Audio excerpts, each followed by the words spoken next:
address the 85th Ordinary Session of the African Commission on Human and People's Rights on behalf of the government of the State of Eritrea. Also, allow me to convey my appreciation to the people and the government of the Gambia for the warm hospitality accorded to my delegation since my arrival in this beautiful country.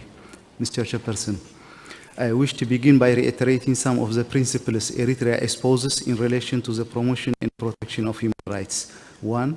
Eritrea is firmly convinced that human and people's rights should be protected within the broader realm of safeguarding inter alia the sacrosanct principles of national independence, sovereignty, justice, and equality. Second, part of the primary development and security.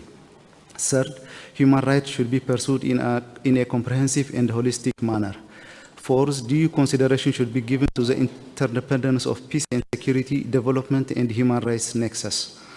And finally, Eritrea's development policy is based on adhering to prudent policies, judicious use of resources, and participatory governance. On the basis of the above-mentioned core principles, Eritrea has spared no effort in undertaking its responsibilities. Accordingly, a number of positive progress have been achieved recently.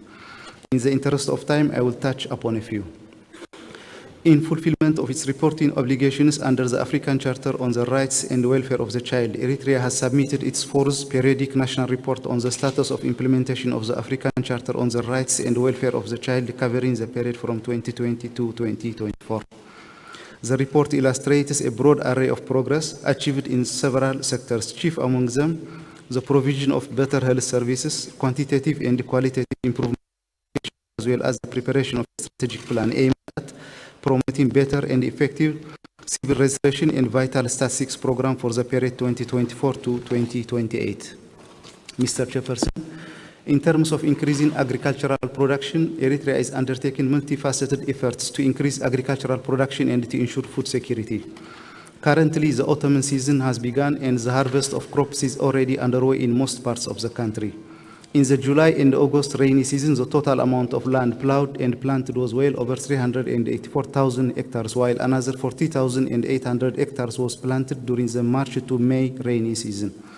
All these efforts are expected to yield a good harvest in the fourth quarter of the current year. Similarly, commendable progress has been achieved in the production of vegetables and fruits. Cultivated in 10,870 hectares and 5,000 hectares of land, respectively, have yielded approximately 145 tons of vegetables and 63 tons of fruits. Also, pursuant to long-term food security objectives and diversification of food source program, 8,206 date palm seedlings have been distributed and planted, bringing the total national to over 58,900 date palms. In addition, as part of the comprehensive efforts being undertaken to eradicate locust invasion, a modern desert locust control center has been built in the northern Red Sea region of the country. The main objective of this center is to act as an early warning system in prevention of locust invasion by proactively anticipating and neutralizing the threat at the earliest time possible. In regard to alleviating adverse impacts of climate change, one of the foremost challenges in Africa in general and the Horn of Africa in particular is climate change and its adverse impacts on livelihoods of our populations. Eritrea has been exerting unlimited efforts to alleviate this challenge in earnest. Thus, apart from being a party to a number of regional and international conventions and instruments, it has embarked on implementing various pragmatic steps aimed at combating the adverse impacts of climate change. To mention a few, in the current agricultural year, soil and water conservation efforts were undertaken on over 18,500 hectares of on-farm land and 4,300 hectares on off-farm land area. In addition, the construction of 18 new microdams and ongoing construction on 13 others is a testament to the earnest efforts being exerted to conserve soil and water. The pursuit of clean, reliable, and renewable energy is being implemented in different parts of the country. The ongoing project of developing a 30-megawatt solar photovoltaic around the Kamahara city is one illustration. Once completed, this project will provide a clean and environmentally friendly energy supply to the local area. Moreover, a comprehensive campaign to preserve the ecosystems and biodiversity is also underway. Large enclosures have been established mainly through the enactment of government directives and several priority areas for protection have been delineated and mapped. Consistent afforestation and reforestation programs are regularly undertaken, involving government institutions, local communities, student and youth groups. The aggregate impact of all those efforts have been the steady restoration of the fauna and flora of the country and a better ecological balance. On education, the latest data on the education sector indicates commendable achievements. The net enrollment ratio in elementary school rose from 30% in 1993 academic year to 81.22% in 2022 to 2023 academic year. And the increase for the junior secondary level of education the rise was from 10% to 41.4% in the same time period. Parity between boys and girls in primary and junior secondary education has been achieved. The percentage of schools with access to clean and safe drinking water at the elementary level has increased from 63.3% to 65.1% during the period 2015 to 2023. Mr. Chairperson, pertaining to combating harmful traditional practices, research reports show that Eritrea's consistent efforts to combat harmful practices is making significant impact.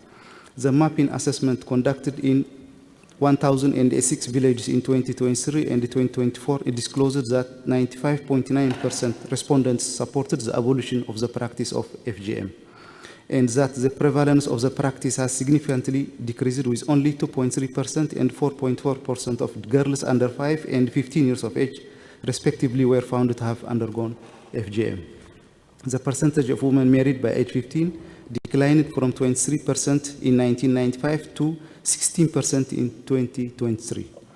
In regard to promotion of justice, the Minister of Justice is exerting efforts in pursuance of its strategy aimed at providing an effective, efficient, smooth service to the people.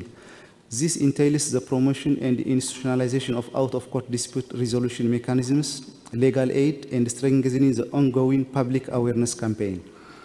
In pursuance of this strategy, the Minister of Justice has carried out in-house structural adjustments of the courts, prosecution office, and the ministry.